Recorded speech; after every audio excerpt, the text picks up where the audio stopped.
Good afternoon, everybody. Thanks for tuning in to this stream. This was planned for yesterday, but church and a few other things with family got in the way. Today, I am joined by the one and only Praise of Folly. You can find him at the links below in his YouTube channel. How are you doing? I'm doing great. How are you doing, Prudentialist? I cannot complain. A little cantankerous since Lent has started for us finally in full force, but that's what coffee's for. So, as the description implies, we're going to talk a little bit about Ukraine today, but we're going to do things a little bit different. We're not going to talk about the fog of war. We're not going to talk about some of the media stuff that AA has already covered in depth, but we want to talk more so about some of the theoretical aspects of it all. And I think that it's important that we cover it. So you'll hear a lot about Brzezinski, you'll hear a lot about Mackinder, and we're going to try our best to make this all digestible for you and talk about why this stuff's important. So Praise, I know that you wanted to start, I think probably there with Mackinder, right? And the heartland theory. Exactly. So, broadly speaking, there's a dictum that Mackinder gives us from his second book on geopolitics, Democratic Ideals and Reality, page 150. Who rules Eastern Europe commands the heartland. He who rules the heartland commands the world island. He who rules the world island commands the world. So, when this came out in 1919, the main threat at the time was Russian Bolshevism. And so the way that he divides the world up is that there's the world island, which is Europe and Asia, Eurasia, and North Africa. And then there's the offshore islands, which would be like England and Japan, the Indonesian islands. And then there's the outlying islands of North America, South America, and Oceania. Now, these three, all three of those regions together create the world. And so, or what he calls the world, the world. So the world island is Eurasia.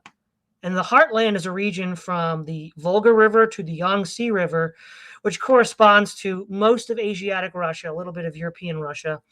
It doesn't include Russia's maritime provinces in the Pacific, large parts of Central Asia and parts of Mongolia. And his main argument here is, in his own, this theory, of course, was developed a bit 15 years earlier in 1904. But the idea was that naval power, first Great Britain and then the United States, could strike anywhere in the world except the heartland. The heartland was the only area in the world that the naval power could not reach. And he viewed that as a threat because that was the one place where you could, hold back, build up strength, and then strike out in all directions.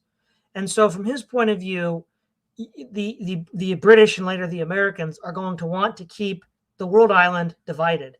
They were going to want to keep the heartland divided, or at least in tension.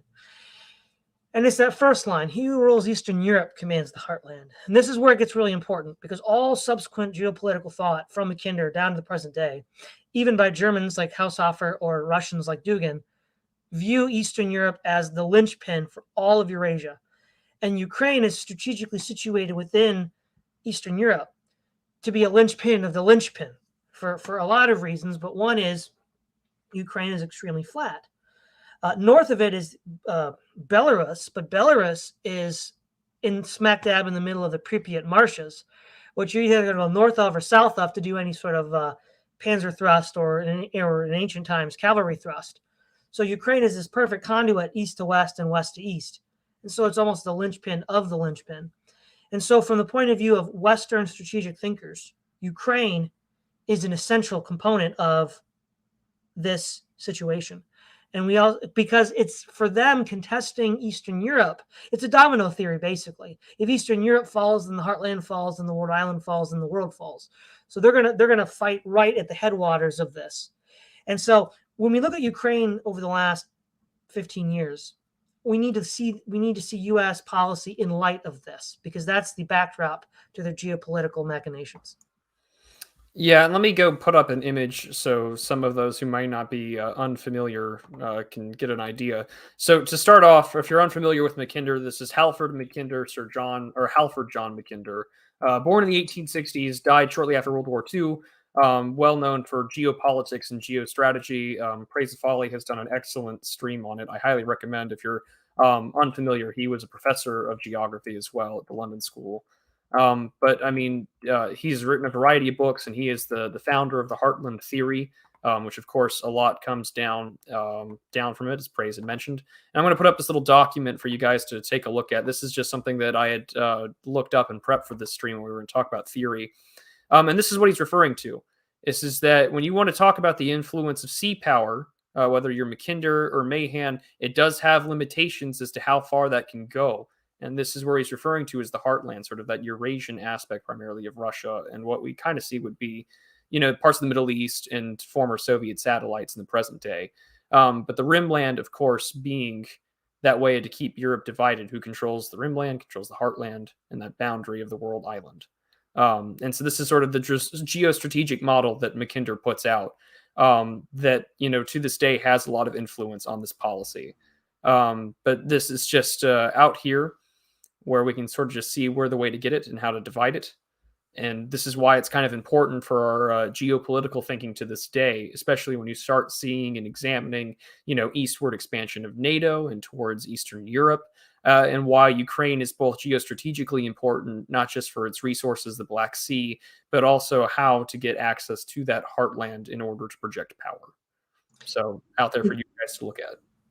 Exactly. Now, the next major breakthrough in geopolitical thinking, which again is very important in explaining what's going on today, is the idea of what's called the Rimland theory, and that was proposed by Nicholas J. Spikeman. He died. He lived from 1893 to 1943. Now, he questions Mackinder's prioritizing of the heartland. He argues that, well, it's sparsely populated. While there are a lot of resources there aren't enough people to actually utilize those resources, and the transportation costs are going to be high. Whereas the Rimland, because that's where all the big cities and urban centers are, so in China, India, the Near East, and even up into Eastern Europe, the large urban centers are no longer in the steppe like they might have been in the first millennium AD. They're not there anymore because the trade routes have shifted to the sea. So he said that we should, when he was writing, it was first Germany and Japan, and then after his death, it was the Soviet Union and China, that the Atlantic power should seek to contain any rising Eurasian power by controlling the rimlands. And that was the underlying theoretical substructure for Kennan's idea of containment. Now, that's very important as well because it's also influential. Just like in the Cold War, a direct confrontation with Russia, because it's armed with nuclear weapons, is prohibitively expensive. So how is this theory utilized into crafting a strategy for dealing with Russia? Well, Putin, in his Empire of Lies speech, said that the Soviet Union collapsed in a moment because they lost confidence in the system. And if you blink first, then your entire empire collapses. He's afraid that that's going to happen again. And he's like, we're not going to blink. We're going to fight for Ukraine. And I think it was like February 28th, Hillary Clinton said something to the effect that, well, Ukraine could be another bear trap. The bear trap is a Cold War term, meaning that in Afghanistan, we got the Soviets entangled for a 10-year war, and then they broke off, and 2 years later, the regime collapsed. And the thinking is, if we can get Russia bogged down in the Ukraine, in this sort of like rimland containment, external pressure, and then internal subversion, like the Velvet Revolutions that brought down Eastern Europe, we can bring down the Russian Federation and finish what 1991 left unfinished. The other thing that I would add in mind, because I noticed that there are a couple of folks that are giving some commentary about whether or not this has been sort of disproven or dealt with this issue. It would also to be keep in mind that what I would add to it is just that the Arctic is going to be vastly important in the future. This is something that Russia, I think, has already taken advantage of. We did a stream about it last year, talking about the increase in their nuclear-powered icebreaker fleet. That's been an area that they've been expanding on, while the Americans and other powers are greatly behind, heavily relying on diesel fuel icebreakers, which of course have the prevalency to break down and whatnot. So that aspect of the North that Mackinder talks about that's inaccessible has potential now to be accessible. And something to keep in mind. But when we look at Ukraine, right, and he mentioned with Hillary Clinton that this isn't something that is just relatively recent. It doesn't just go back 8 years ago with 2014 and that infamous video with Victoria Nuland. It goes back much earlier to around 2006 with the Orange Revolution. And I think that this is important for us to take a look at, because if you don't understand the Orange Revolution, it makes it a lot harder for us to really take a look at what's happening in 2014 and now in the present day. So go for it. So yeah, so in 2004, Yanukovych was elected president of Ukraine. Now, the Western press smeared him as a pro-Russian stooge, though a more honest appraisal might be a realist who knows that he's got to balance competing interests, and Russia's the interest right next door, which is a much larger interest. So in 2006, a color revolution, tied to all the Soros channels, ousted him in 2006 in an election with Lukashenko. So Lukashenko was president from 2006 to 2010. In fact, there was a documentary series and video game called A Force More Powerful, which came out at the same time, which is highlighting this sort of the power of soft power to overthrow dictators. But then in 2010, Yanukovych comes back in, and he's president for 3 years. Then there's the Euromaidan event.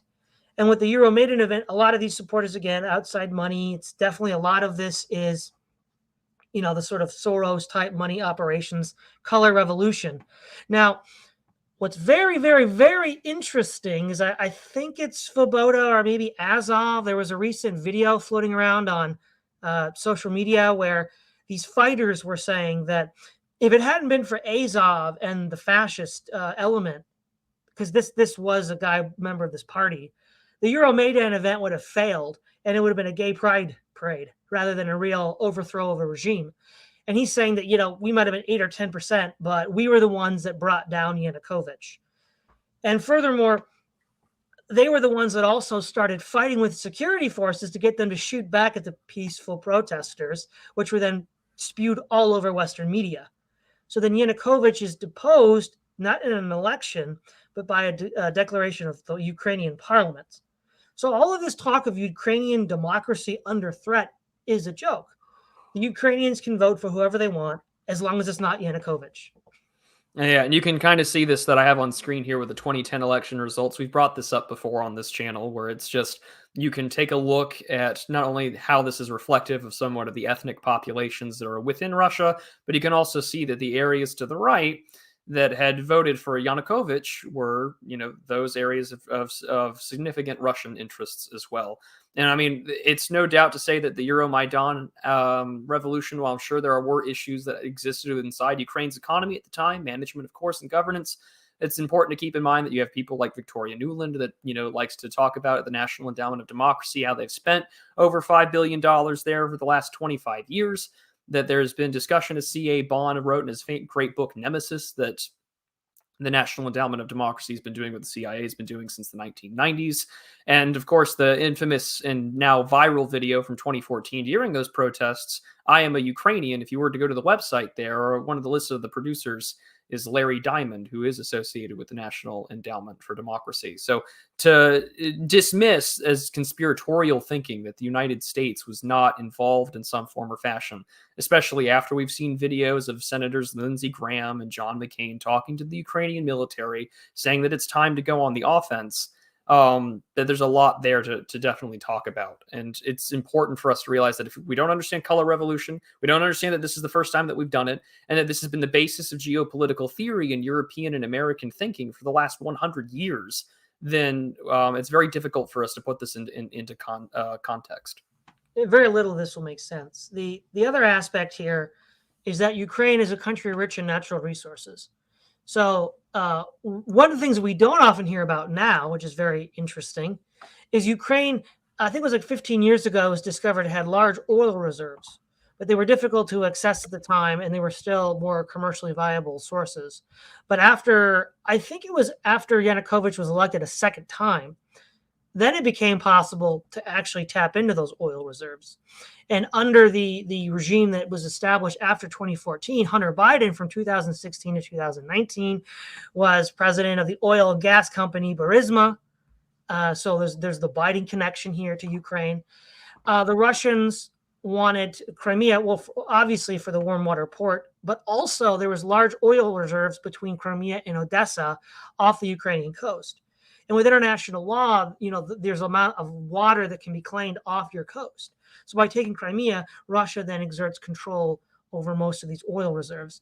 And there's two other reserves, one to the east near the Donbass and Lugansk regions, and one to the west near Lviv. So the Donbass and Lugansk separatist groups, of course, threaten that oil so the Ukrainians can't actually tap into it. And the Donbass and Lugansk regions are also coal producers. So this is an energy war.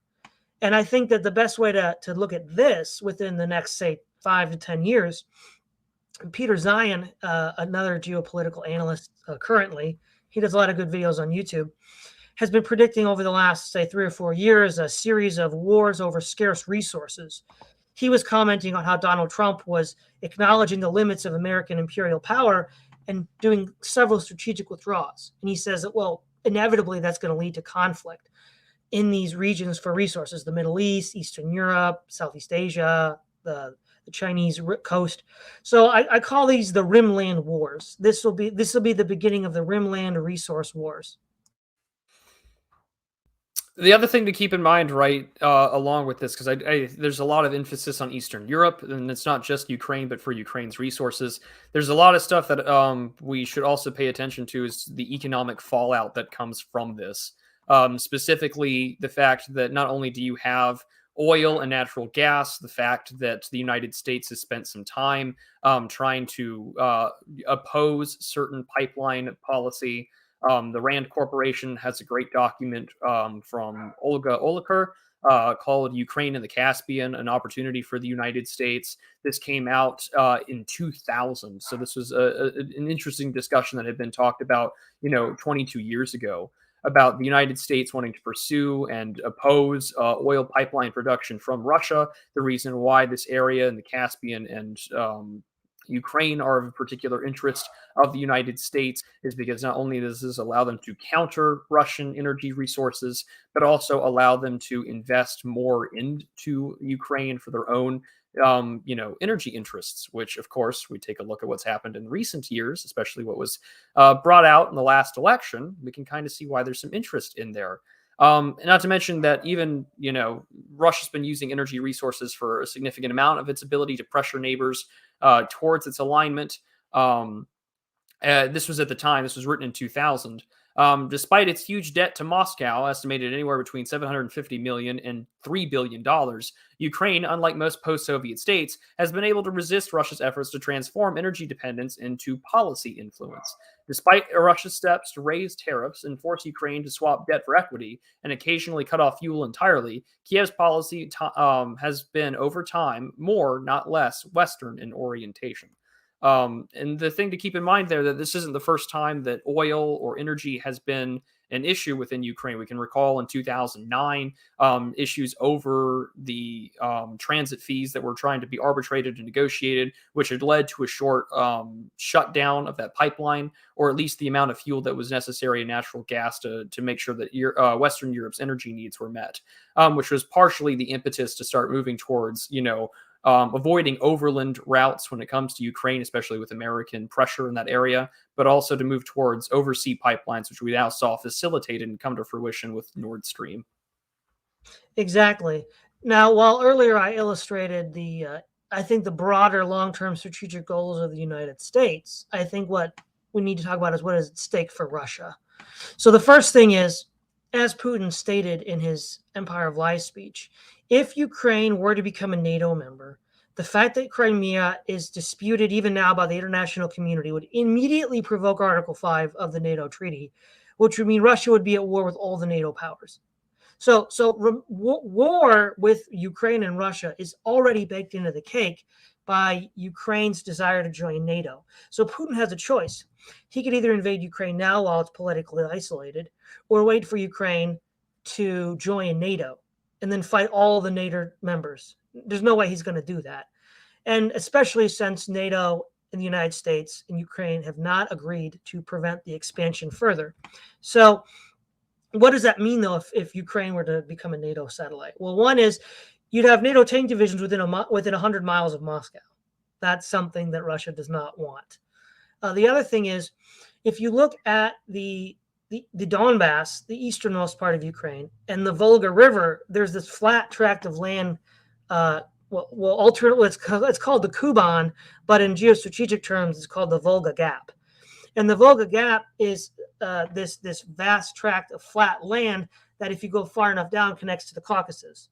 Russia's broader geopolitical goals have always been to buttress itself against natural borders, natural defensible borders, which they don't have. So the Caucasus is one. The height of the Russian Empire / Soviet Union, they got as far as the Carpathian Mountains. That was also a natural border. And then you've got a series of mountain chains between the Stans and Iran, again, the height of the Russian and Soviet empires. So there's a sort of built-in pressure to expand to those points to be defended. If for some reason, say an alliance with Kazakhstan and Ukraine, you could theoretically unzip the entire southern position of Russia. They can't anchor themselves to the Caucasus. They lose Caucasus oil and natural gas. Baku, which I think is in Armenia, is where they get a lot of gas from and oil.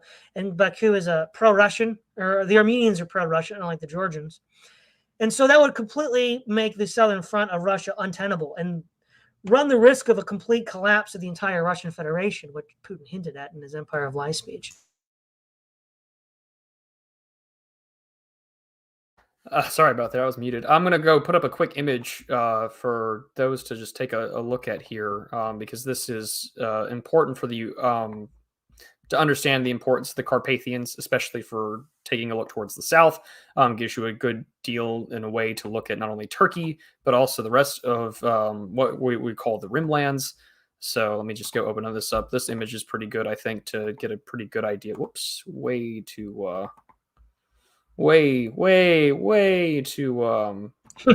zoomed in.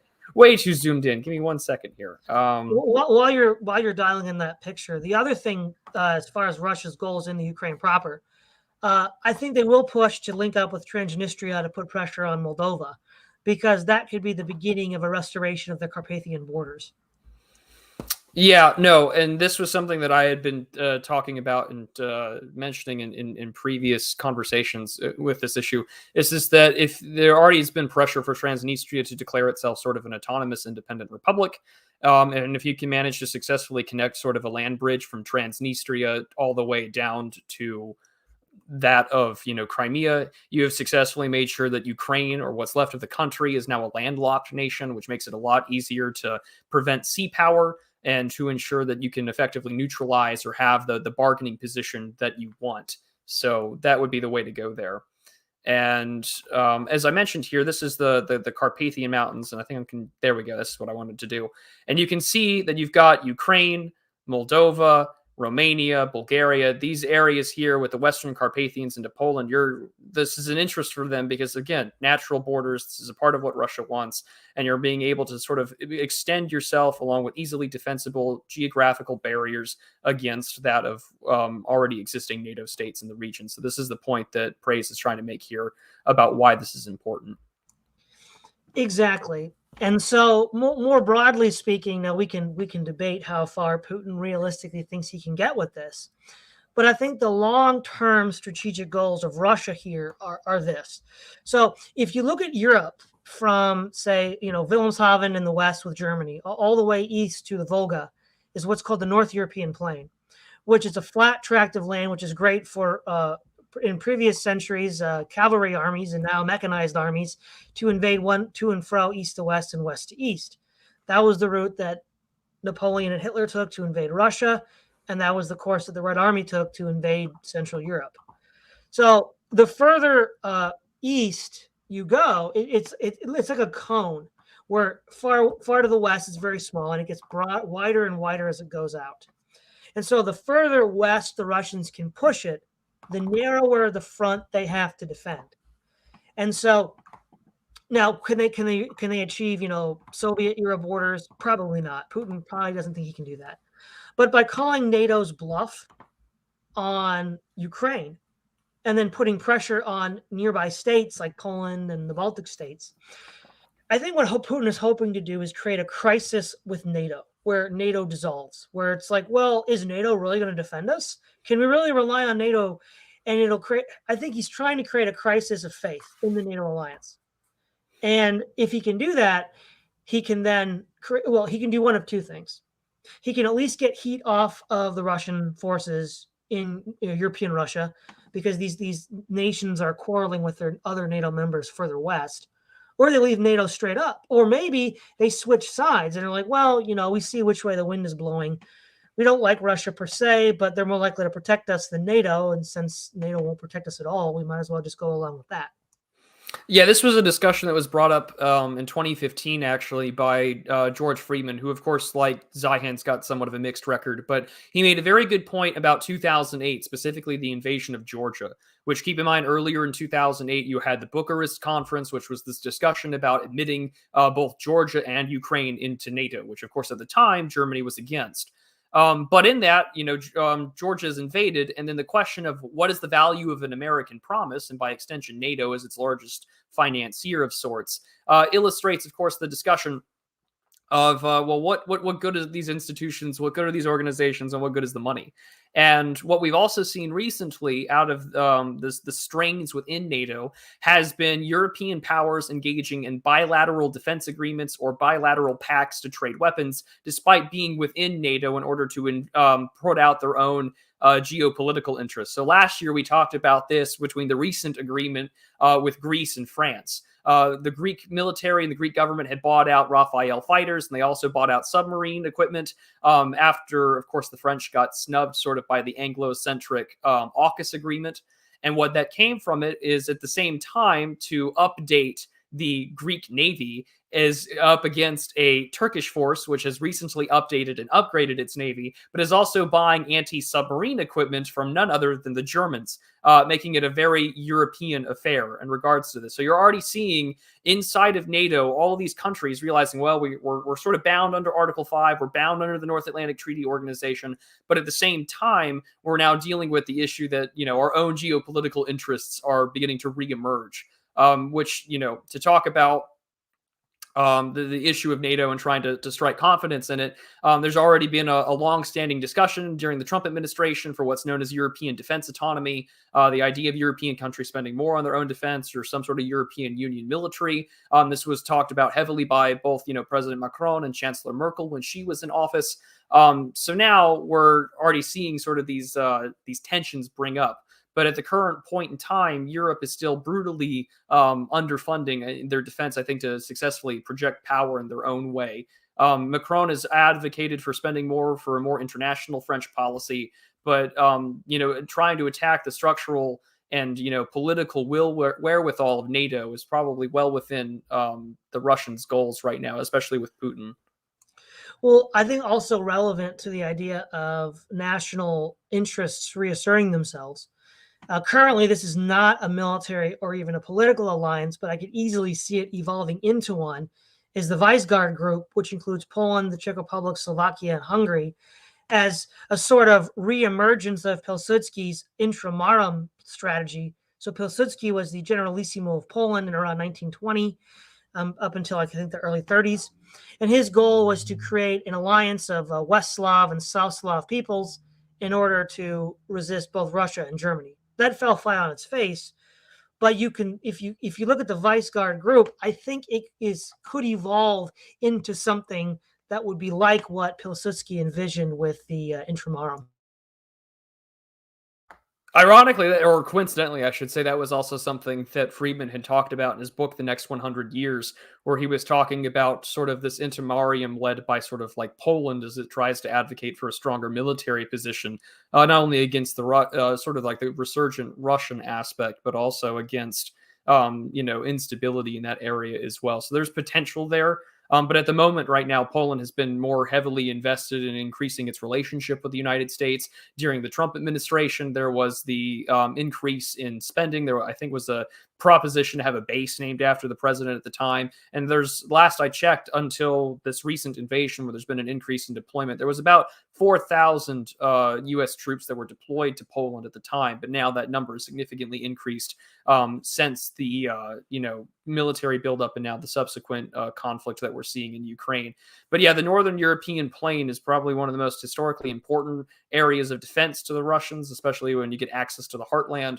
And we've seen now over the course since the 1990s, the eastward expansion of NATO has moved well and closer to the European plane, where now into the Baltic Sea, right, you have, of course, Kaliningrad, which is now surrounded by NATO member allies, which is one of its most important seaports. And even to the north, you've got Latvia, Lithuania, and Estonia, all NATO members. So they've moved quite further down into that area. Yes. Now, with the actual reporting on the war over the last 2 weeks, I think that we can say that from the Western point of view, the Ukraine conflict is the first simulacra war, or simulacrum war, to use the Baudrillardian term. And just as a quick refresher, Baudrillard speaks of 4 levels of simulation. The first level is the largely faithful representation of reality, at least it's attempting to be. The second level is hiding what's there. The third level is hiding what's not there. And the fourth level, the simulacrum, is not pointing to anything. And in fact, it then moves into the realm of hyperreality, where it only makes reference to itself. And a couple of examples of the reporting indicate to me that this is exactly what's going on. The incident at Snake Island, if you read the initial reports, the Western media said there were 13 men and women on the island. They basically told the Russian naval vessel to go F themselves and got blown away. But, Russia Today says that it didn't happen. And now we have Russian footage of the people on the island surrendering. The ghost of Kiev, which is just, taking a meme too seriously. We see that these people either don't care or don't know, and they're just running with this. We have all of these scripts getting flipped. So on the one hand, you've got liberals and progressives and socialists on the side of Ukraine supporting a country that has a Jewish president, but has neo-Nazis fighting for it in the Azov battalion and far-right activists under Svoboda. It's literally, head explode moment. And now Russia, which has been many on the alt-right have been fans of Russia. And then the whole original Ukraine crisis back in 2014 led to a split between the more European-oriented alt-right crowd and the more Eurasianist-oriented alt-right crowd. Putin is just sending in Chechens and Syrians, and then their position looks ridiculous. Both positions are breaking down under the simulacrum. Yeah, and I mean, keep in mind, we had American officials that were retweeting, the Sam Hyde goes to Kiev meme. Adam Kissinger and Eric Swalwell, who's on the Intelligence Committee, had retweeted it. We had I believe it was like the House Defense Committee already having generals and members of the Chief of Staff recently talking about, the nuclear capability of the United States and a limited nuclear war happen. And you're seeing this media hype up and buying into the simulacra as well. And the issue, I think, behind it is that how easy it is to buy into the meme. And we're already seeing the narrative structure that comes out of this already begin to break down. There were discussions earlier today. Morgoth had shared a great post on his Telegram where he was just like, well, let's not forget all of these Ukrainian migrants that are coming in as refugees and what threat they pose to ethnic minorities in European countries. You're sort of seeing all over the place the narrative breakdown. An academic agent last week had done a really good breakdown of just how ridiculous some of these narratives have gotten. And I've got the map up here. This is, of course, from ISW, showing somewhat of the more accurate reporting of what's going on. And I think this sort of fits in with what they've been trying to do, which is envelop and make sure that Kiev is some kind of salient, which would make it easier. They've been going slower, which, President Putin in a recent address had mentioned that things are going on schedule. So what we're seeing here, I think, is this slow move in where they're not. And the other thing to keep in mind when we're talking about like the sort of this meme aspect is just that you're not going to see, Russia, at least to an extent, outside of maybe a few of the circles that we fly in, is the information war. Like the West has totally dominated that. Every part of their media, you're now having sitting U.S. senators having Zoom calls with President Zelensky, which whether or not that's been sanctioned by the White House, who knows? But the Logan Act doesn't matter anyway. So we're all over the place. And at the same time, Russia is moving in on the areas that it's interested in. And we're seeing that Crimea, Donetsk, all these regions that have been declared in those areas, they're moving further and further to accomplish their goals based upon where troop deployments were just months ago. Yeah, exactly. And this is what's been difficult about following this whole war. Like on the one hand, the Western media is like, Zoomers on Twitch. Whereas like, you look at RT and it's like adults from the 50s and 60s talking about Korea and Vietnam, but So on the one hand, the perceived slow advance of the Russians by the Western media has been spun as successful Ukrainian defense. Whereas the Russians are like, well, look, we wanted to give the Ukrainians a chance to surrender or negotiate and not have excess civilian casualties. And when, after the first week, that became clear they were not interested in that, Russia then says we're going to move harder and faster and accept a little more collateral damage. So again, it's hard to tell. And also we've seen footage of tanks and fighters from 8 years ago, which they're saying happened today. So there's a lot of confusion going on right now. Yeah, no, I wholeheartedly agree there that there's a lot of confusion. And I mean, not to mention just the absolute rhetoric that's coming out from the West, not just the sort of almost, to take that term with simulacra, to borrow, from the French post-structuralists, it's almost schizophrenic in a way where you're now seeing, Lindsey Graham asking for some sort of Colonel von Stauffenberg moment to happen to the president. And at the same time, you're also seeing, just a long history of these things play out right before our eyes. This rhetoric that we saw in 2014, 2006 sort of just repeat itself as this continuation, almost adding into the argument that you would see from some that the machine in the United States, its political machine, what you want to call the deep state, the establishment, the civil servant, the PMC, all of which trying to sort of stop any kind of Russian rapprochement from happening. And we're kind of seeing the resumption of what was sort of being addled up in the latter years of the 2014 Euromaidan issue and the last couple of years of Obama's administration. But I'm going to share an article from Peter Rutland. This was just an international relations publication that came out. And there's some important history here that I wanted to show. It's from 2015, so shortly after the initial Euromaidan and the annexation. So this is called The Unnecessary War, the Geopolitical Roots of the Ukraine Crisis from Peter Rutland. And this is from a much larger text, but this is an excerpt. This is something that I think we should start reading. And this is I wanted to start with the evolution of Russia's relations with Ukraine since 91.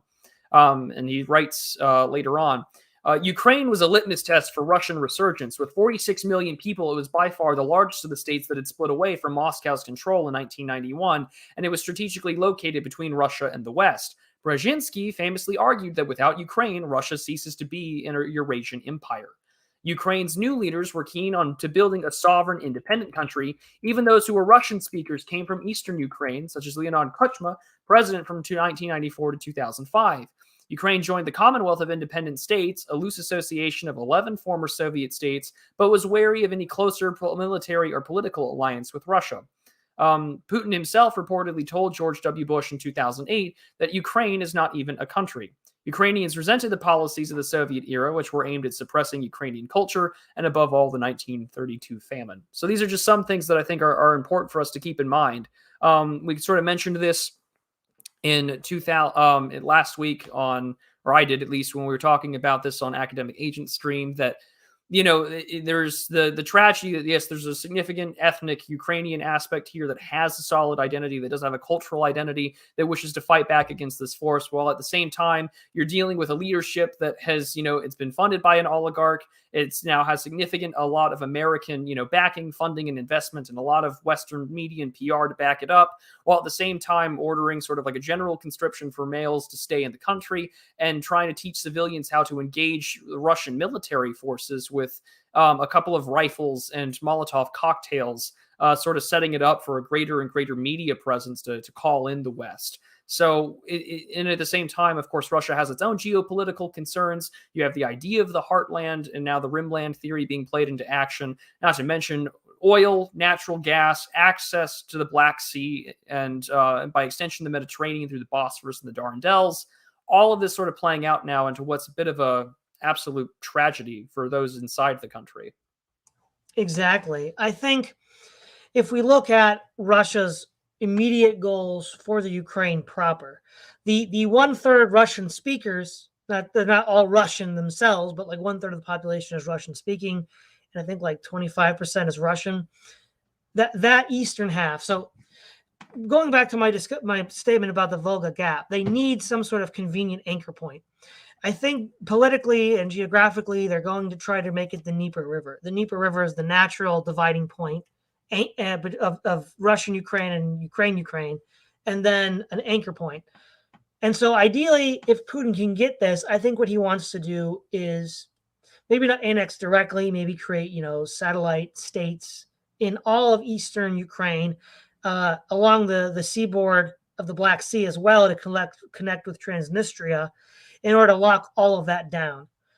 Western Ukraine, maybe as a loyal puppet state run by Yanukovych or somebody, and that's the fate of Ukraine. I think that's his Christmas wish list if he got everything he wanted. But what I think he will try to do is take as much territory as possible and then try to negotiate from a position of strength. He's like, look, or this is the high water mark or whatever. We could just call off the dogs of war and just negotiate now. Whether or not the Ukrainians do that is another issue. I also go ahead. No. Well, the only thing that I was going to mention is that since we've mentioned Transnistria, I think it's also important that I think a map that at least the Russian state and by extension Putin's government would probably like to have as a sphere of influence, or at least some sort of buffering backwards, would probably be just sort of this line that you can make from Transnistria up to Kaliningrad. I mean, if you can manage to close the rather infamous, let me pull up here, the Suwalki gap, then you'll be able to successfully, more or less draw a straight line from where you want to get from, Kaliningrad to Belarus to Ukraine, and then all the way down to the territory that you either want to annex or capture and have access to the Black Sea. So you now have more or less this line of influence, I think, from the Baltics all the way down to the Black Sea, the ability to project naval power to sort of protect your own Arctic interests, while at the same time with Belarus and presumably if the, strategic objective, which I think is to, have a replacement of the regime inside a neutralized Ukraine that could have, either a neutral or somewhat of a Russian-friendly backing akin to Lukashenko and Belarus, then you've got a significant, geographic and political, not to mention, economic leverage that you can to project power against sort of, the eastward expansion that they've seen from the U.S. Yeah. Now, one thing that will be interesting here is these early moves so far have been in mostly Russian population or majority Russian population areas. Whereas if Putin does seek to assert a broader control, either through direct political control or indirectly through loyal regimes, I think what we can surmise is that the West Slavs and the South Slavs have been under Russian rule, either under the czars or later the communists. And I think they're probably going to fight like hell to stay free. I don't see them wanting to go back under Russian domination. They've been under, Poland, for example, has been under Russian domination for over 300 years. And I think that if they can just turn this whole area into one giant partisan war, that would be a disaster for Putin. I don't think Russia has the manpower resources to do that anymore. And I think he probably wants to avoid that.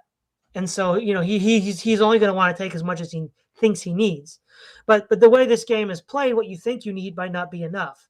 Because then to secure what you think you need a little bit more, and then a little bit more. And then you run the risk of trying to occupy all the West Slavs again. And I think it's going to be a very difficult task. Yeah, no, I would agree with you wholeheartedly that would be too difficult, or that it would be a little too far. And I think that sort of gives us a very good transition point to start talking about some of the strategic interests, both economically, but also like in terms of energy and production. Because we had mentioned this before going live about just some of the, more important aspects that Russia would probably be interested in, especially now that we're sort of seeing sanctions in areas in which has already begun to disrupt the global economy. So not to mention, are we talking about natural gas and oil reserves inside of Ukraine? Ukraine is estimated to possess about over 1 trillion cubic meters, which this is from the Harvard International Review, the forgotten potential of Ukraine's energy reserves. It ranked in the top 30 countries with proven reserves.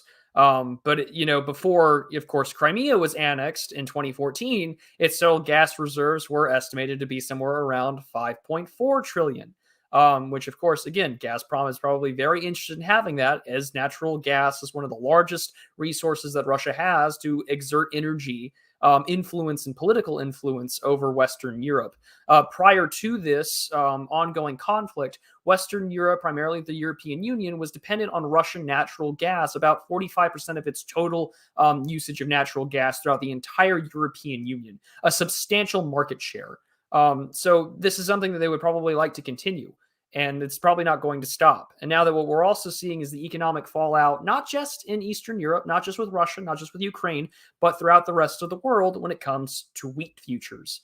And I'm going to put up this one map here about, this is a little older, but I think it's worth taking a look at. Just some of the major areas of wheat that was harvested. That's a major agrarian sector here in Ukraine. And so you can already see in parts of the east, areas in which that are currently under either Russian, forces, occupation, or been declared independent republics are interested. And notice that strip of land next to Moldova, where Transnistria, is. Another area to keep in mind. But the one thing that we have noticed between rising wheat prices is that this is going to affect those that import Russian wheat now that there are sanctions and significant amount of uncertainty, specifically that of Egypt. And I'll be talking about this Sunday, so we'll get into that later. But yeah, that's something that I think is very important for us to keep in mind, because there's a huge agricultural sector here that we can't ignore either when it comes to food and energy production.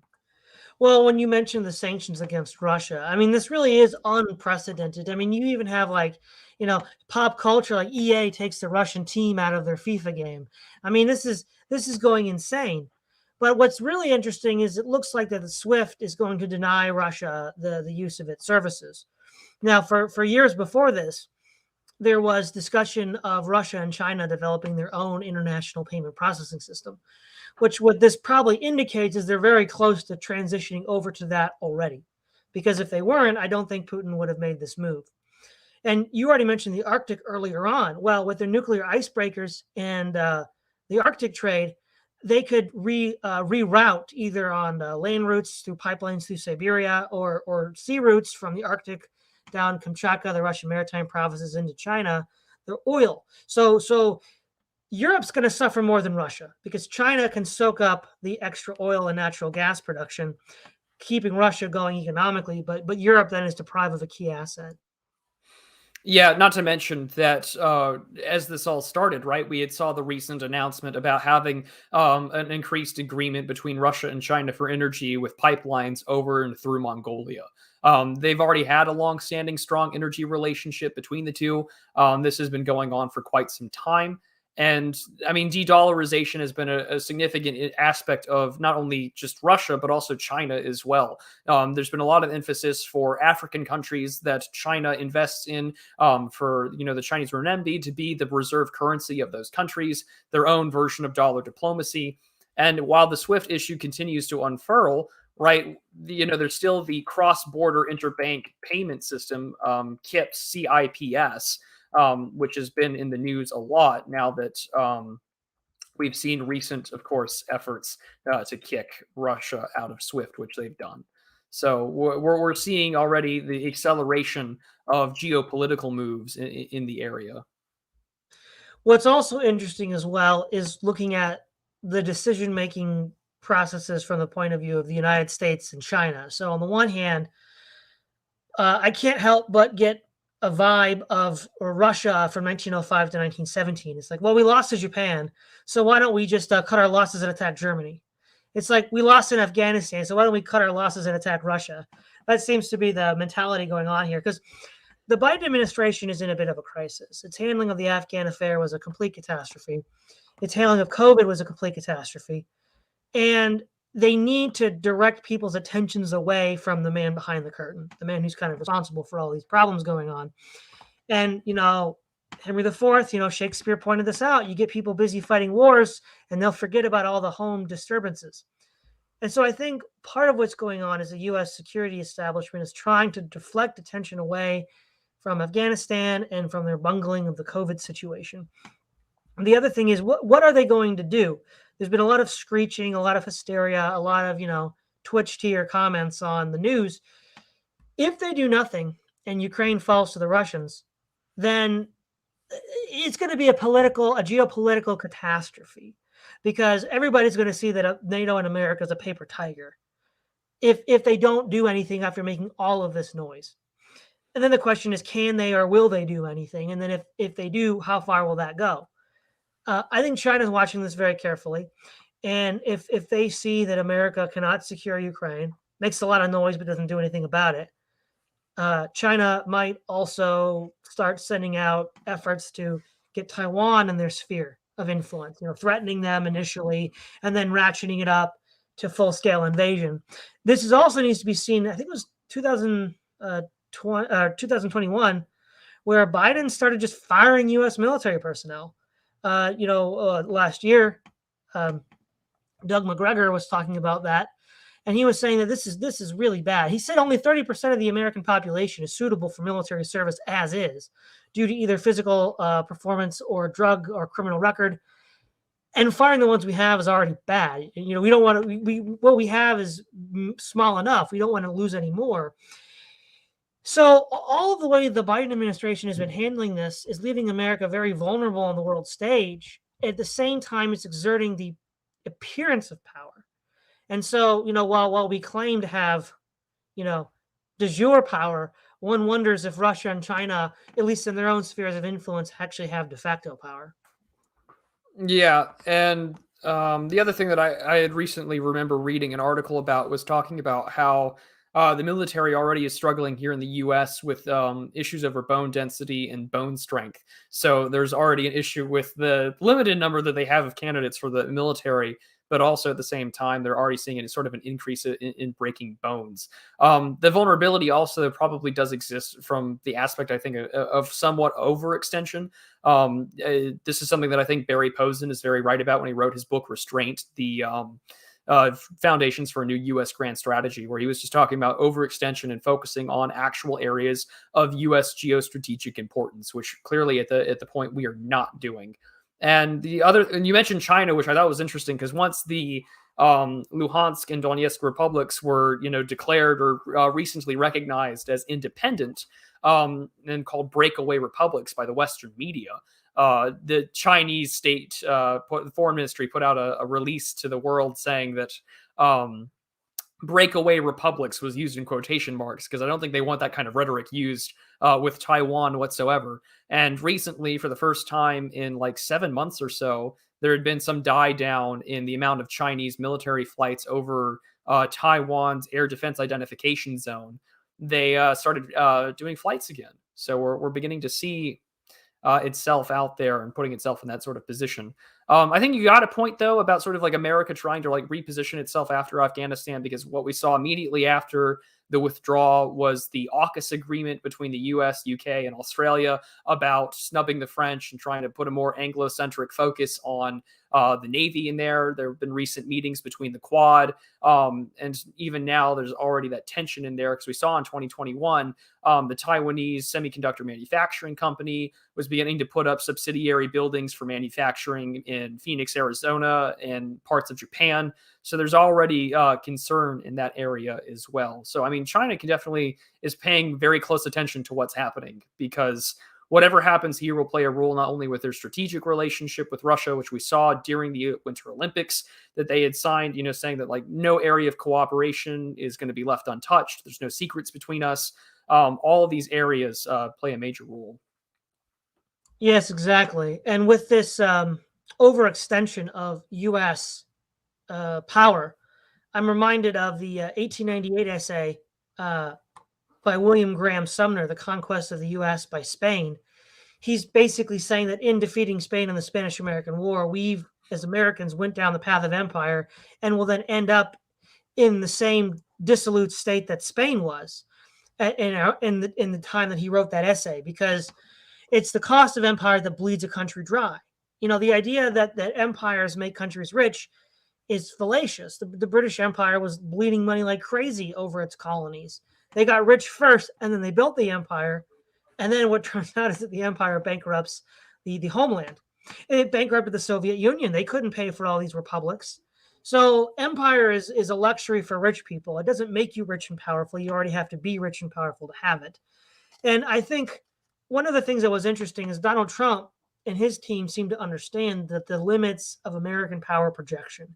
He wanted to ratchet down the DEFCON to 5. He wanted to talk to China, well, talk to North Korea, talk to Russia, have a more realistic expectation of what Americans can actually do.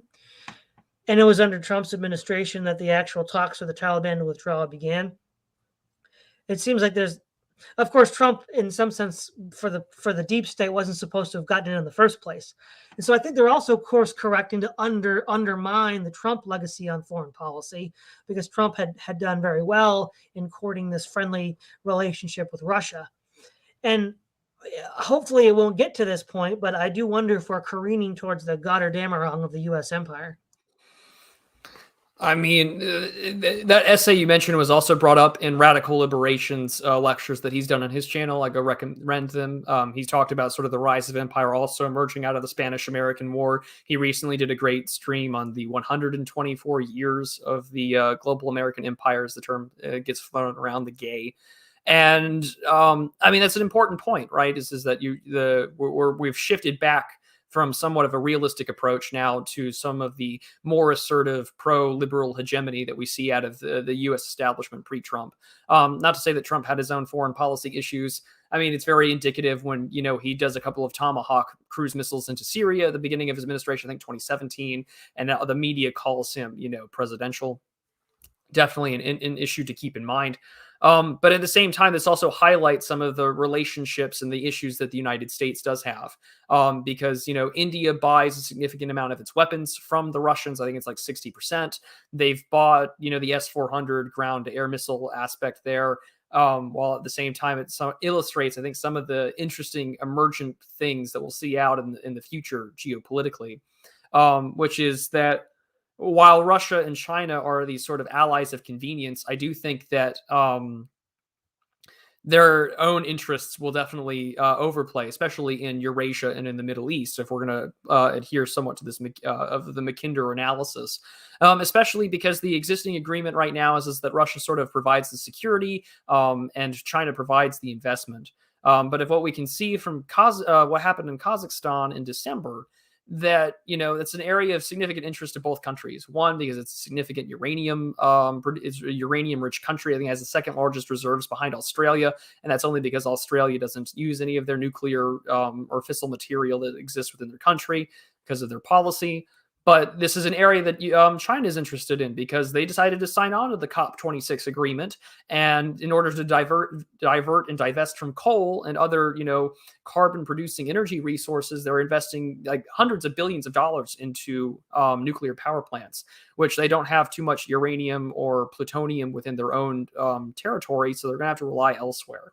Not to mention, you already have the Chinese-Pakistan economic corridor. They've exhibited interest in agreements for Chinese investment with the Taliban in Afghanistan, which they've already spent years during the Obama and Trump administration to have Chinese influence in Afghanistan. Anytime that the U.S. wanted to negotiate or talk about, something with the Taliban would try their best to ensure that the Chinese were also there at the negotiating table. So there is a lot at play here, I think, for just the future of what's going on. And to circle back real quick on the economic point, something that was mentioned in chat from one of the channel members, he's from Egypt. They only have about 10 months worth of wheat left. And it's kind of sad to see that what was considered like the breadbasket of the Roman Empire, due to increasing salinization in the Nile River Delta, poor land management, poor weather, and then not to mention farmers are growing cheaper, non-foodstuffs like cotton. They potentially are staring down the line of a significant famine. And this is on top of the Ethiopian dam issue. So there's a lot that this, the economic fallout of Russia and Ukraine, with wheat especially, is playing a significant role in the region, which may definitely escalate it. Well, what's interesting is you mentioned the Belt and Road Initiative and also the Russian gas pipelines underneath the Mongolia. The origin point for Mackinder in his theory of the heartland was referring back to classical and medieval history, where the nomadic peoples of the steppe controlled the Silk Road. And so the Silk Road was this trade network from China going all the way to Antioch in the west, first in the Roman Empire, later under the Abbasid Caliphate and beyond. And this trade route led to a series of metropolitan cities developing in Transoxiana, modern-day Uzbekistan, the Tarim Basin, modern-day Western China. And all of those cities and civilizations dried up when the Europeans discovered what he calls the Columbian Age around 1500 to 1900, redirected trade along the sea routes. So on the one hand, his projection that the pivot would be this juggernaut of economic power was kind of undercut by the global trade networks of Britain and America. But if China and Russia can pull this off, they might restore the Silk Road potential of the region, which, if it could, in some sort of modern context, revive like the ancient cities of Balkh, Samarkand, and Kashgar, then maybe they could be a metropolitan economic powerhouse of yore. But it has not yet happened. It does seem to be their goal, though, which would seem to indicate the viability and correctness of Mackinder's thinking. Yeah, and like I have on map here, you're sort of seeing that pivot area, and look at all the way where it goes down to, which I think is rather important. Right down to Iran, more or less, trying to get access, bypass the Strait of Hormuz towards India, China leaving itself out all the way into the Arctic and moving quite inwards along, again, that natural geographic barrier, trying to close, those gaps that we had mentioned earlier and taking advantage of various, mountainsides there. Although this is, an older illustration, because obviously here's Ukraine and Crimea right there. So you can see where this is the important pivot area. And, the Rimland, which again is the most vital aspect here. This is something that is sort of echoed throughout the ages of significant strategic importance. And as we, take a look at this, and we see all the way where it reaches down to, you're already seeing, former Soviet satellite states. You're already seeing, control of this Arctic, which I think we're already sort of seeing come to fruition. Last June, we did a good lecture on this, talking about Russia's Arctic capabilities, and they're the one that have the strategic, resources to continue to exert influence there. There's already been multiple papers by the State Department that have talked about the importance of the Arctic and for potential trade routes as sea ice continues to melt. So, I mean, it's going to be the great game, so to speak, or the chessboard, to take a line from earlier individuals we've referenced. It will circle around this area. The question sort of becomes is what can Russia effectively manage? Edward Luttwak has talked about that, possibly having complete control over Ukraine would be highly unlikely, mainly just due to having to administer a country with about 46 million people, a rough economy, and not to mention infrastructure that is in dire need of being upgraded, especially when it comes to electricity and its power grid. So this becomes the very interesting question as to what lies ahead.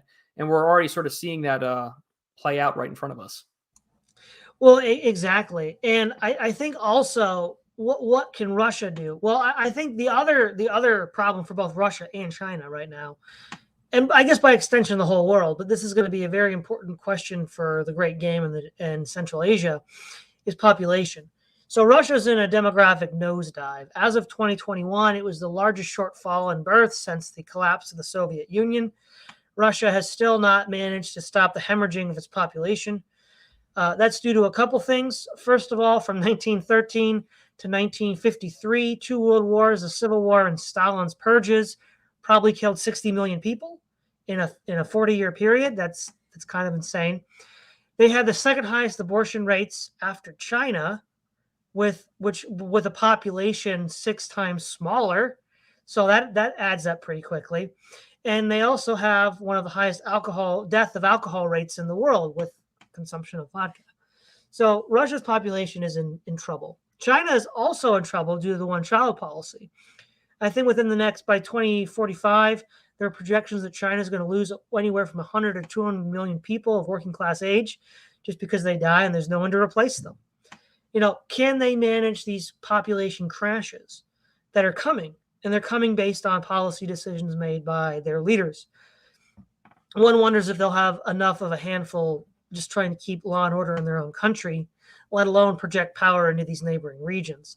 That's not to say that the West and the United States won't suffer similar demographic hardships, but I think, especially in the United States, we're better situated to deal with that. So this was a point that I made a couple months back that this kind of gives us a good, because you mentioned demography, and I think this is something that I want to flesh out a little more, and I might do a video on it. But the point that I made is that in terms of these like rising power politics for the 21st century and probably the 22nd, is that you're seeing at the moment 4 major powers all within their various points of decline. The United States, of course, has severe cultural issues, not to mention its own politics and demography that comes in both with immigration and the body politic more or less falling apart. And of course, as Bronze Age Pervert excellently put it, like globalism, unlike mercantilism, doesn't really serve the benefits of the country. While at the same time, you have the European Union, which is sort of becoming to be a rising, economic and somewhat of a strategic bloc as they talk about militarization and European defense autonomy. It has issues within its own countries trying to deal with the relationship of the euro crisis, the euro dollar, migration, and the fact that some countries want to be independent of it post 2008. And they're also dealing with subpar replacement rates, and they're now dealing with the fact that American cultural exports are affecting their own ability to have an identity. And we're already seeing Macron sort of go against what he calls American racialism. And then while at the same time, you have Russia, like Praise of Folly had already mentioned, abortion rates, alcohol, a declining population, subpar individual fertility rates inside the country. And now China is trying to react to these issues. And I think my personal gut feeling is that the reaction is a little too late. Because one, you've been sending your elites and your young men and your young women to American universities for decades now and taking advantage of the system, right? Neither for espionage or to be trained, but secondly, also because it comes with a cultural aspect. Two, I think that all of the masculine, the video games, the no effeminate pop stars or whatever, again, a reaction. And even though the one-child policy has been reversed, it's still the issue of trying to actually have people to get married and to have children. At the current moment in time, there's a population of roughly 150 million, so about half the U.S. population that's above the age of 65 and not working. Their social security nets are not like ours in the West, so you have to have the cultural pressure of taking care of the elderly, trying to have kids, as well as working, which already provides a propensity for some demographic collapse. Yeah, go ahead. One thing I want to add to that as well is because of the one-child policy and sex-selective abortions, there's far more young men between the ages of 18 and 35 than young women. And I think one thing that you can see is that this will lead to China having a more aggressive foreign policy. It's easier to get these guys killed off in military escapades than it is to let them foment unrest at home. Well, not just that, right? But one of the other things that they've been doing through Belt and Road, their Belt and Road initiative, but also just by investing in all of these other countries, has been, instead of localizing whatever businesses that they invest in or they put up front, they bring, Chinese workers over there, those young men, suitable young professionals, as sometimes the phrase gets thrown around, to work in those areas. And the only major places that we've seen pushback from has been former Soviet states or areas of significant Russian influence, like that of Kazakhstan and Kyrgyzstan.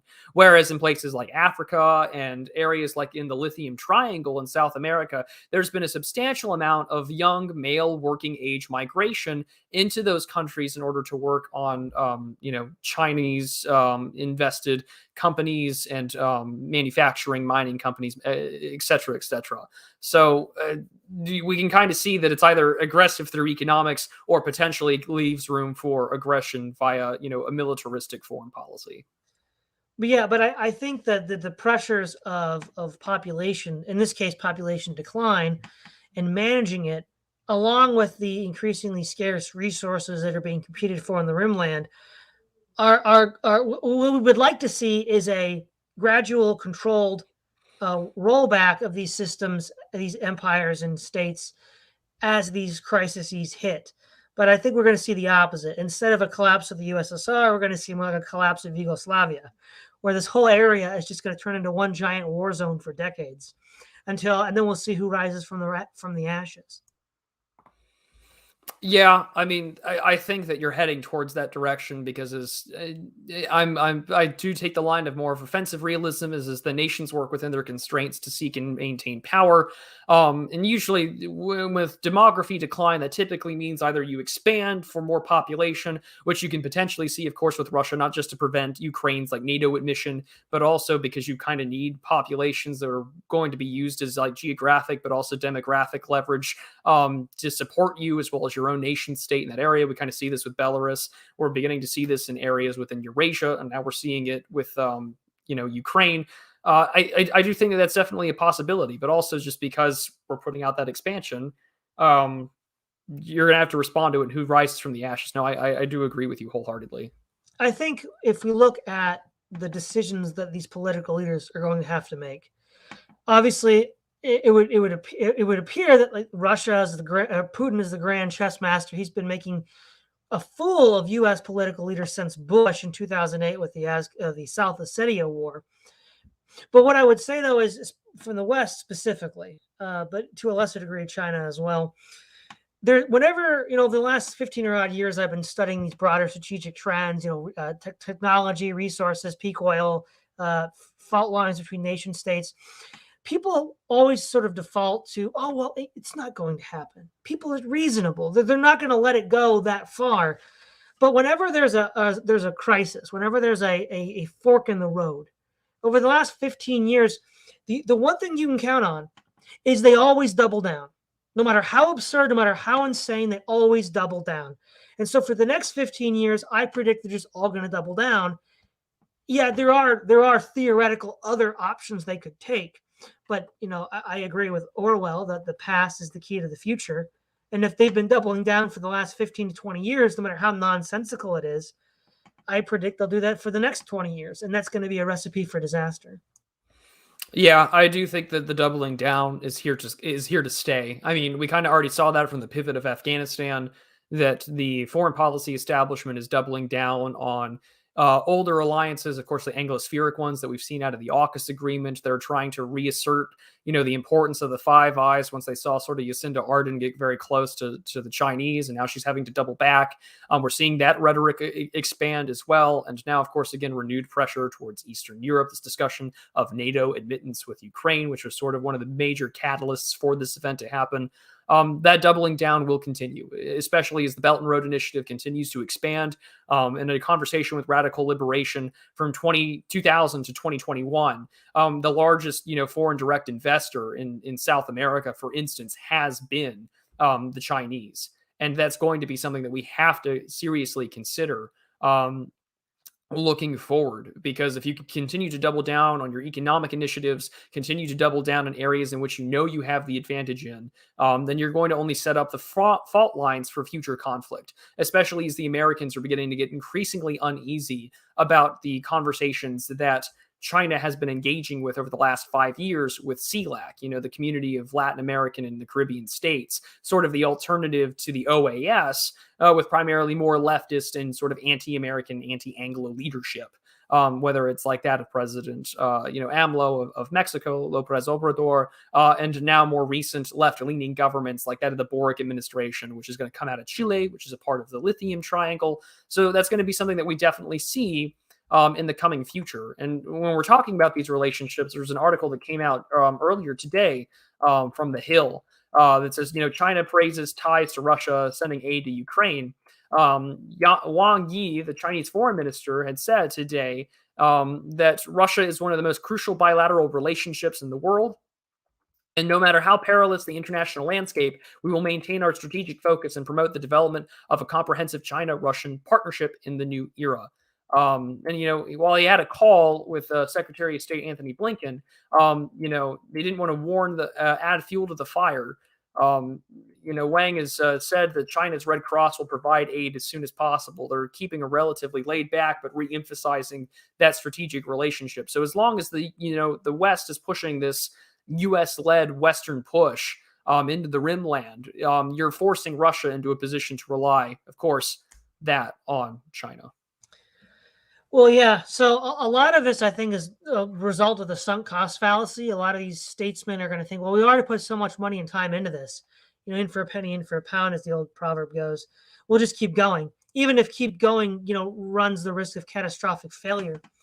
I think also too, what's an interesting sign of what China may or may not be doing in the near future, depending on how the Biden administration handles Ukraine, is if we look at the globe right now, the United States has, I think, 11 carrier task forces, and each carrier is like 100,000 tons. I mean, they're massive. The other carriers deployed by like France or India or Russia or even China are relatively tiny, about 50,000 tons. So it's half the size.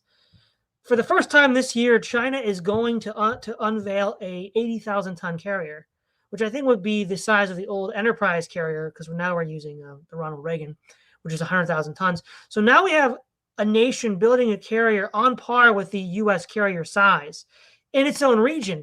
So how many carriers can we actually deploy to the South China Sea? China is beginning to reach, I think, close to naval parity in the South China Sea. And that's something that they've announced. So they want to build a navy either equal to or larger in size of that of the Americans. They've made it very adamantly clear that they want naval power to be projected in the South China Sea, not to mention that China already has the economic leverage that it needs to within that region, not just in the South China Sea, but the greater Eastern Pacific at large, specifically with, the Association of Southeast Asian Nations, ASEAN, which, the United States doesn't have the same amount of influence it does. And even with like Asian +6, right, you have Japan and India included, but I mean, China still plays the largest prevalent role.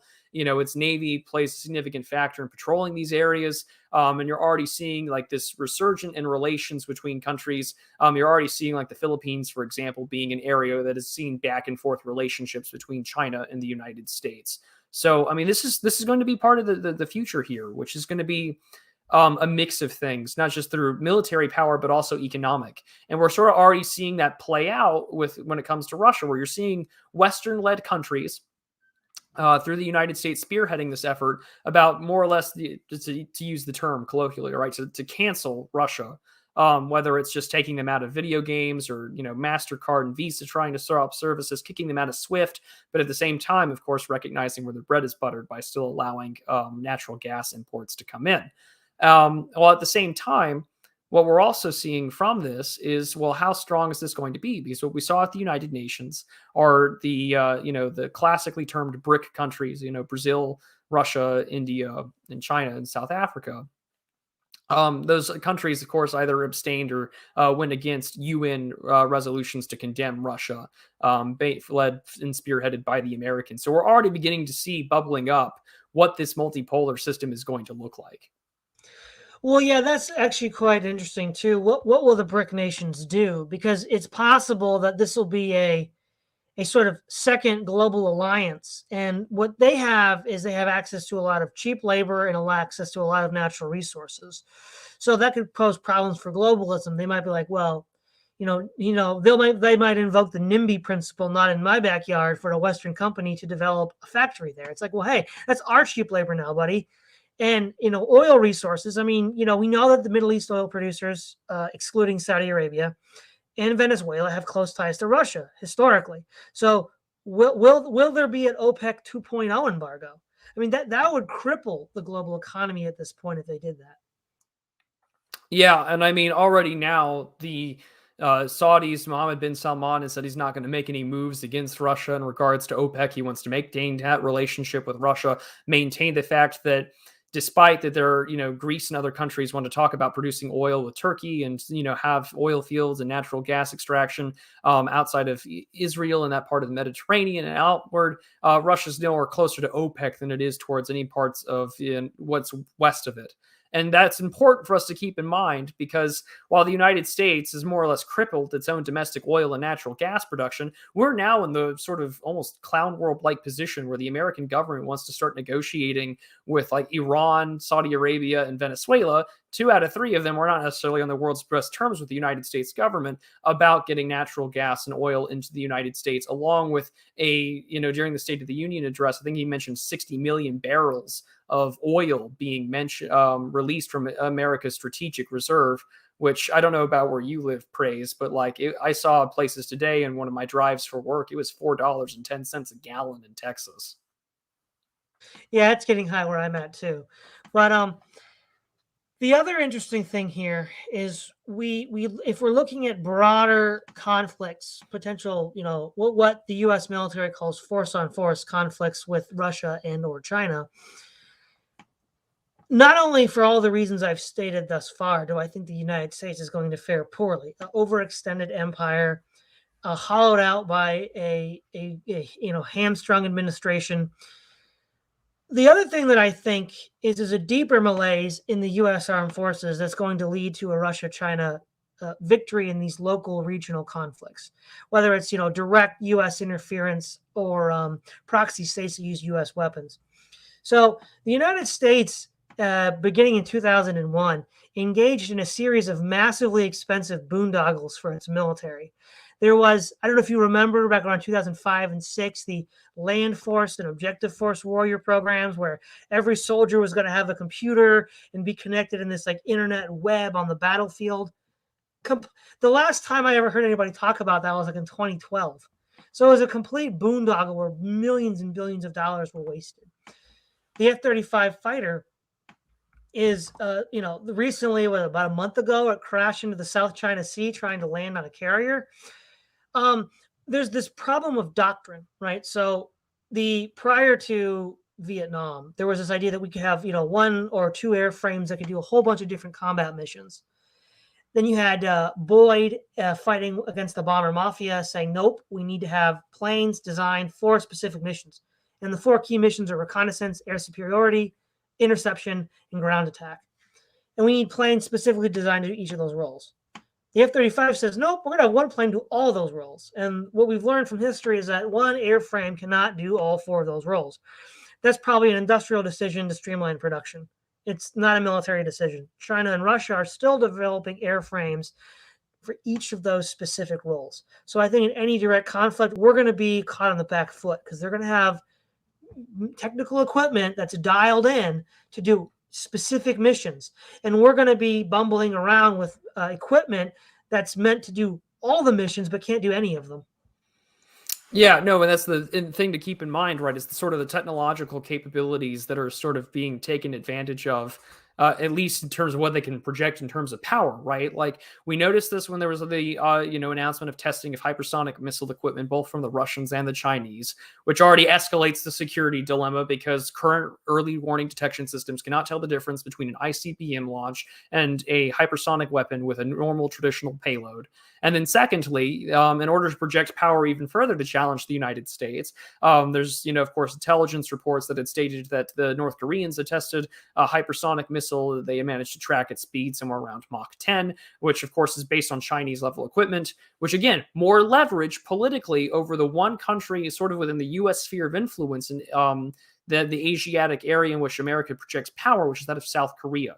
Moon Jae-in has been very, iffy about trying to get further engaged over Taiwan, and that China has put significant political leverage warning, do not, get into this with the Americans. This is not going to be good for you.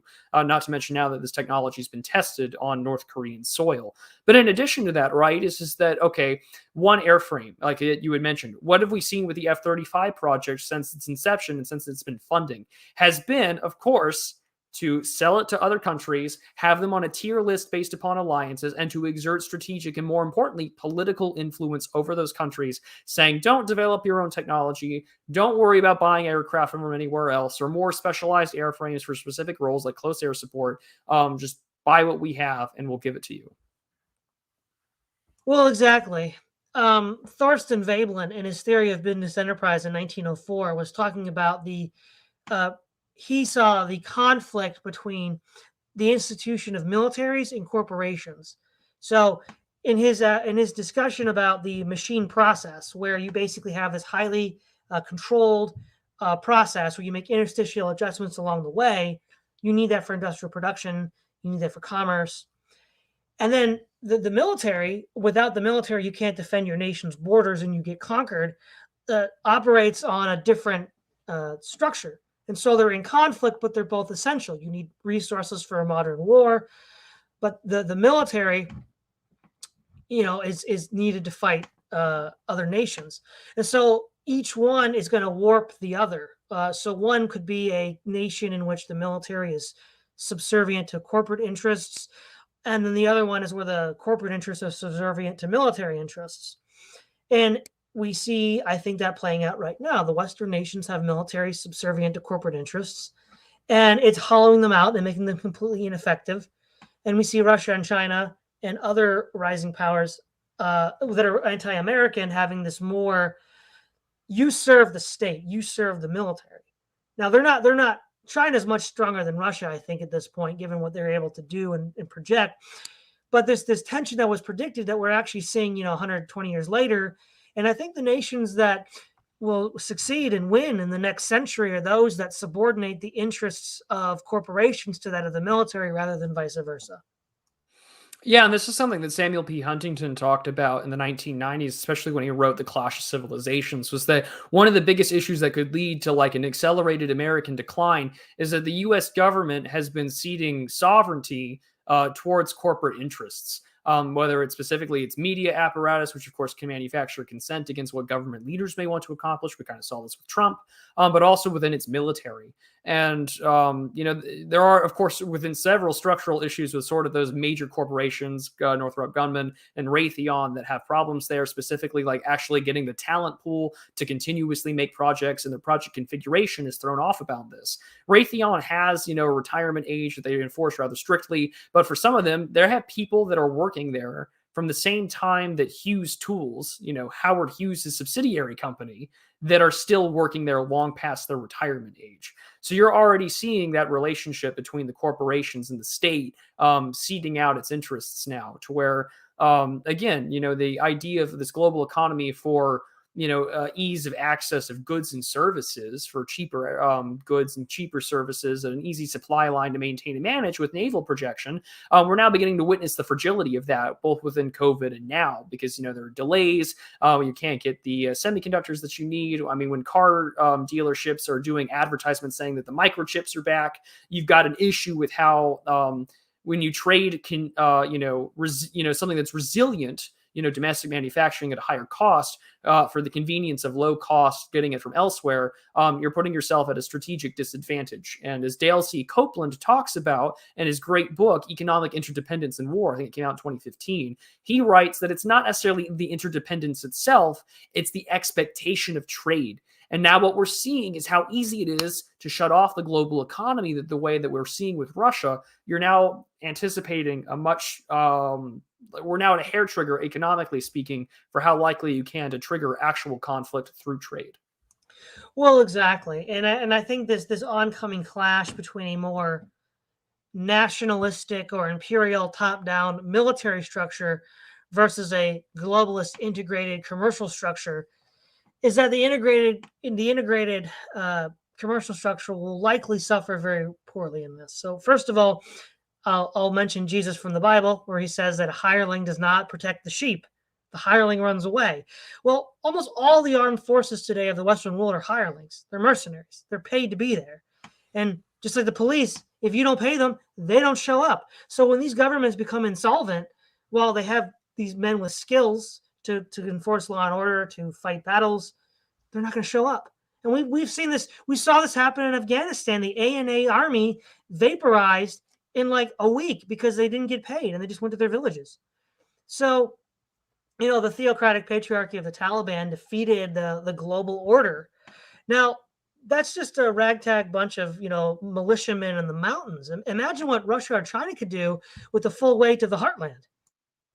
Yeah, and the other thing that we've mentioned that I don't think we have mentioned, since we're talking about the question of like air superiority or the rate of advancement. You've seen the Western media sort of compare Ukraine to the Iraq invasion in 2003. It's just that, it's the old adage that, militaries learn to perfect the last war right before the new one. And so what we've seen is that both China and Russia for the last 20 years have sort of watched the Americans sort of play, colloquially in the sandbox near their backyard about how to conduct anti-terrorism raids and things like that. And what we've seen from, say, Russia and China has been a lot of influence on anti-insurgency, anti-terror operations, the Chinese especially when it comes to, say, Muslim extremism within their own country. We're still dealing with relatively untested modern militaries for sort of kinetic state-on-state conflict. I mean, the last time that the Chinese were in an actual hot war, I think it was with Vietnam in 1979, and they managed to claim sort of a moral political victory rather than a strategic one. So we're now really beginning to see what that would look like in the future. And that's something that we'll definitely have to pay much closer attention to, because we are dealing with relatively untested militaries and untested doctrines for, state on state, power on power conflict. Well, except for Russia, because they're putting their doctrine into practice right now in the Ukraine, and Yeah. technically they put it into practice in Georgia. The main takeaway the Russians got from Georgia up until 2022 was that they had an over-reliance on special forces, irregular forces, and that they actually needed to have a stronger conventional presence, which is why we have this much more of a blitzkrieg mentality here in the Ukraine. I think the other thing is the hypersonic missile really can't be overlooked. It's really the real wild card here, because for now we don't know the actual threshold. I mean, maybe secret intelligence in Russia or China knows of the Aegis cruiser missile defense system. But the hypersonic missile is so fast that the Aegis is in a much more inferior position. It was meant to fight missile systems that were 30 to 40 years ago. How many hypersonic missiles have to get through to sink a carrier? Now, given the cost of a U.S. carrier, one, how many can we lose, and then build new ones? And would it just sink the economy trying to build up carriers lost in a battle of attrition in the littoral regions of China and somewhere in Eastern Europe? Yeah, and this is something that Dr. Samantra Mitra wrote in a really good article a couple months back in regards to Taiwan. Is, do we actually know what the anticipated cost would be, and do you have the strategic, technical, and most importantly, political willpower to actually take those kind of losses? And now there are a lot of like people who like give commentary on geopolitics that will say like be wary of sort of the military industrial complex when they sort of hype up new weaponry. But I think that Praise is absolutely right when you say that this sort of technology cannot be overstated, because, the last 30 years of strategic anti-ballistic missile defense, whether it's THAAD, whether it's the Aegis, all of that now is going to be put into question of, is it effective against this kind of technology? Can it work against those speeds? And if not, what is your ability to defend against it, or how much can you calculate that you're willing to take as acceptable losses? And that's the real wild card here that needs to seriously be considered. Well, the perfection of this missile system technology gives ground forces the ability to strike out at naval forces in a very effective way. I predict this to be game-changing in the same way that airborne operations allowed Germany in World War II to take fortified cities like Iban or islands like Crete, just upending the status quo. The invasion of Crete was the first time anybody conquered an island without naval supremacy. That was total game changer due to air power. The other thing we're seeing is the fallacy of neutering defeated enemies. Germany and Japan have been neutered for decades after World War II. And more than ever, they were the only powers in the region that could have shouldered the defense burden that we're now struggling to shoulder. And for decades, especially Germany, due to self-hatred and propaganda, has been neutered to the point of oblivion. Now, what are we going to do now? I mean, we can't, France is trying to fill Germany's place, but I mean, let's be honest, I wouldn't be betting on the French anytime soon. Well, out of most of the Western European powers, France has been probably one of the more robust militaries. I mean, they have their own geopolitical interests, which of course isn't going to rally behind, I think, sort of the Anglo-spheric, policy we've been seeing.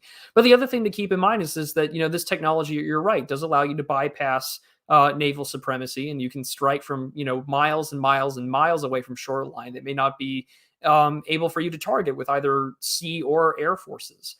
Which sort of re-emphasizes the importance, I think, that Mearsheimer brought up in The Tragedy of Great Power Politics, that of all of these like three main areas, air force, ground forces, and sea power, that land power still remains supreme. Because if you can able to maintain garrisons, able to maintain actual grounded defenses, whether anti-sea or anti-air, anti-infantry, you'll need those forces to not only hold territory but also to garrison it and maintain equipment. And I think that that's sort of being The invention of this technology, what we're seeing now on the ground in Ukraine, really re-emphasizes the importance of land forces above all else. Because if you have the land forces that can deploy, the necessary deterrence, then you can hold a territory, maintain it, and successfully ensure that it doesn't get retaken by the enemy. Well, and we sort of saw the weakness in this thinking in the invasion of Iraq. We didn't have enough ground forces to secure all the territory, which led to the insurgency spiraling out of control. But I think also with regards to ground forces, when it comes to projecting power within the battle space, I still tend to think that aerospace is supreme.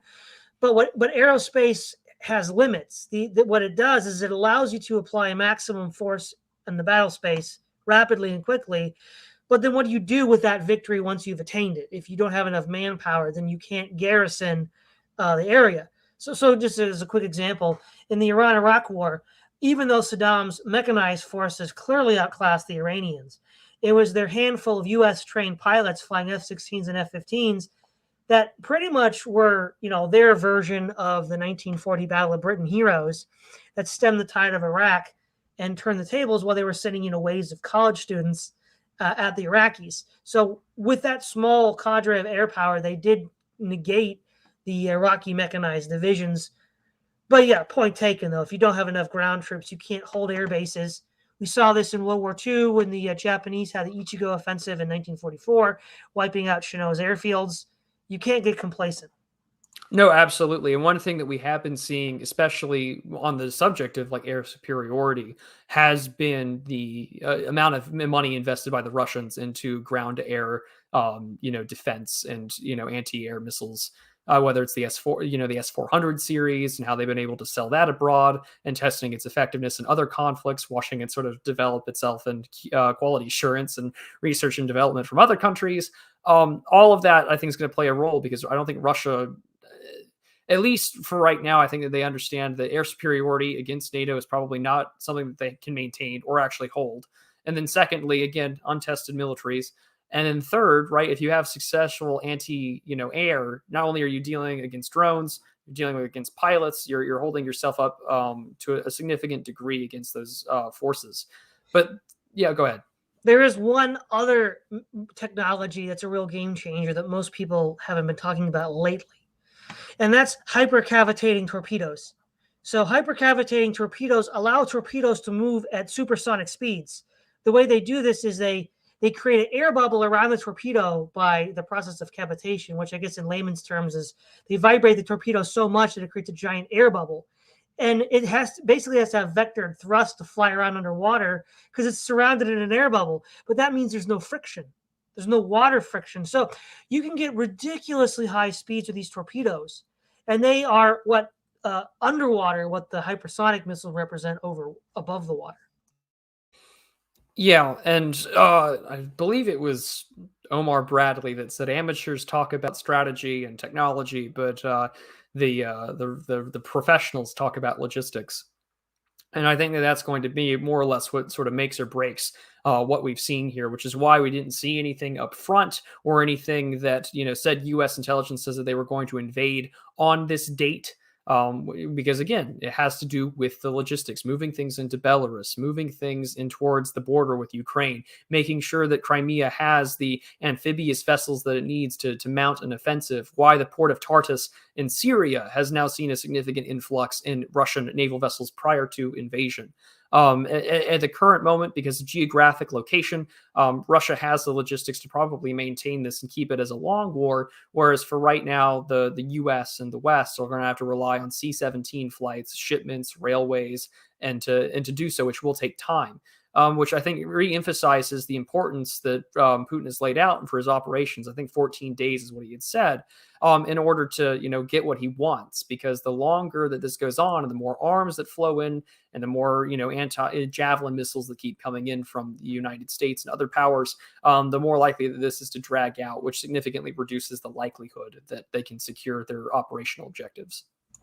Yeah, and I think we mentioned Friedman earlier in this conversation, but I think George Friedman makes a radically exaggerated and inflated view of America's potential. He seems to think in his book, which I read as well, The Next 100 Years, Yep. that America is going to be just like FDR's America that defeated the Nazis. No, we're so removed from that America that kind of dynamism and innovation and can-do gumption, that's not the America that's going to be entering the next 100 years. But he seems to implicitly think so. Maybe because he's of that generation, and just like so many people from that generation haven't been paying attention to current events in the culture. Yeah, no, it's something that I think a lot of the mainstream commentators will, even Zihan does this to an extent where they don't look at the culture, they don't look at the politics of what we're seeing. Like, this is not the same America that can tell a Ford Motor Company to go start building tanks.